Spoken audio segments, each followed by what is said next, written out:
तो friends once again मैं आ गया हूँ आपकी मुश्किल को आसान करने। तो बहुत से लोगों को परेशानी रहती है कि लोकसभा, राज्यसभा, विधान परिषद, विधानसभा, क्या डिफरेंस है इन सब में। अब इसका डिफरेंस मैं आपको बताऊंगा। तो पहले शुरुआत करते हैं पार्लियामेंट से। पार्लियामेंट में एक्चुअली 2 हाउस हैं, सबने सुना होगा, लोकसभा, राज्यसभा, ठीक है। अब अगर हम स्टेट की बात करते हैं, स्टेट में भी सेम एग्जैक्टली 2 ही होते हैं, लेजिस्लेटिव काउंसिल और लेजिस्लेटिव असेंबली। जो काउंसिल है इसी को हम परिषद कहते हैं, विधान परिषद। जो असेंबली है इसी को हम सभा कहते हैं, विधान सभा। तो लोकसभा का तो आपको पता ही होगा, इसमें 545 मेंबर्स होते हैं और प्रेसिडेंट के इलेक्शन में सिर्फ 543 मेंबर्स ही पार्टिसिपेट करते हैं। जो 2 मेंबर्स होते हैं वो नॉमिनेटेड होते हैं, एग्लो इंडियंस जिनको हम मानते हैं, ठीक है। और राज्यसभा में 245, जिसमें से 12 नॉमिनेटेड होते हैं, जैसे सचिन तेंदुलकर, लता मंगेशकर जी, ये सब नॉमिनेटेड हैं जो प्रेसिडेंट अपनी तरफ से रेफ़र करते हैं कि इनको सीट देनी जानी चाहिए। इसलिए डिस्क्रिमिनेशन ना हो इसके लिए उनको इलेक्शन के राइट्स नहीं दिए गए हैं, सिर्फ जो इलेक्टेड मेंबर्स हैं उन्हीं को इलेक्शन के राइट्स हैं। अब देखो आर्टिकल 169 में स्टेट के बारे में तो है। अब लेजिस्लेटिव काउंसिल और असेंबली, ये 2 चीज़ें जब आ जाती हैं तो जो लेजिस्लेटिव असेंबली है ये कौन से आर्टिकल में है, 170 में। मैं आपको एक बार दिखा देता हूँ।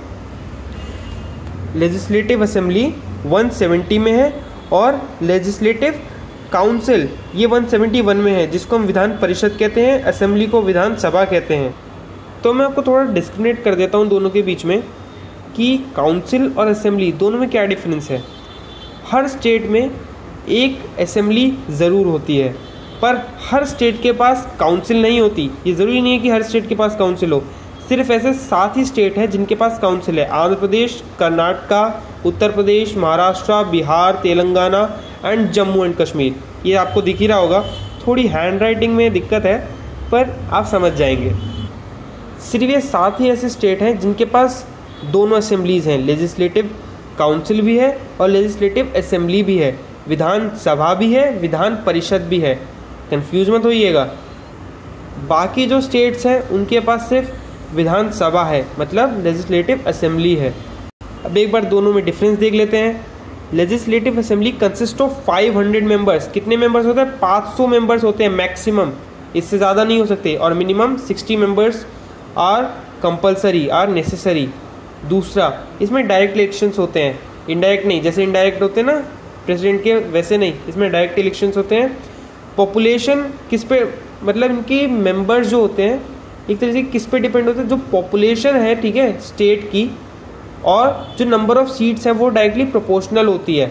जितने नंबर ऑफ़ सीट्स हैं, ठीक है, मतलब एक तरीके से आप मान लीजिए जैसे प्रेसिडेंट के इलेक्शन में जो हर एमएलए की वोट की वैल्यू होती है ना, वो डिसाइड होती है, उसी तरीके से ये है एग्जैक्टली कि जितनी पॉपुलेशन होगी स्टेट की उसके हिसाब से वो जो इलेक्टेड मेंबर है उनकी वोट की या फिर उनकी वैल्यू होगी, ठीक है। और स्पीकर जो होते हैं वो कौन होते हैं, वो विधानसभा के प्रिसाइडिंग ऑफिसर होते हैं, जो उस सभा को एक तरीके से रेगुलेट करते हैं, ठीक है। मिनिमम एज कितनी है विधानसभा में, 25 ईयर्स, और विधान परिषद में 30 ईयर्स, ये मिनिमम एज है। अब आर्टिकल 171 की बात करें जिसमें विधान परिषद के बारे में बताया है, तो इसमें बहुत थोड़ा सा ट्रिकी है कि अब मैंने जैसे आपको बताया विधान परिषद हर किसी स्टेट में नहीं है, विधानसभा हर स्टेट में है, पर विधान परिषद सिर्फ ये 7 स्टेट्स में है। कौन कौन से बताए थे, Telangana, Maharashtra, Karnataka, Andhra Pradesh, Uttar Pradesh, Bihar and Jammu and Kashmir, yes, ठीक है। Not more than 1/3 of total strength of the state assembly. State assembly मतलब ये लेजिस्लेटिव असेंबली, ठीक है। मान लो इसमें अगर 400 मेंबर्स हैं, ठीक है, और इसका 1/3 कितना हुआ, लगभग 134 के आसपास इसका 1/3 होगा, तो ये जो होगी ये उसकी टोटल स्ट्रेंथ होगी विधान परिषद की। ये समझ आ गया होगा, ठीक है। ये कंटिन्यूइंग होता है, ठीक है, राज्यसभा की तरह ये चल सकता है बहुत टाइम तक। जैसे उस विधान परिषद सभा में क्या है कि ये इसकी हर 6 साल बाद इसका वो डिमोलिश हो जाता है पूरा का पूरा।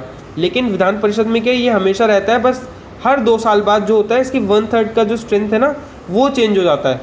इस तरीके से रेगुलेट करता है विधान परिषद, ये हमेशा रहेगा। ओके, और इसके प्रिसाइडिंग ऑफिसर कौन है? इसके चेयरमैन। तो और ट्रिकी कॉन्सेप्ट्स को आसानी से समझने के लिए मेरे साथ बने रहें और इसी तरीके से मैं आपको समझाता रहूँगा। योर फ्रेंड लाभांश कुआल।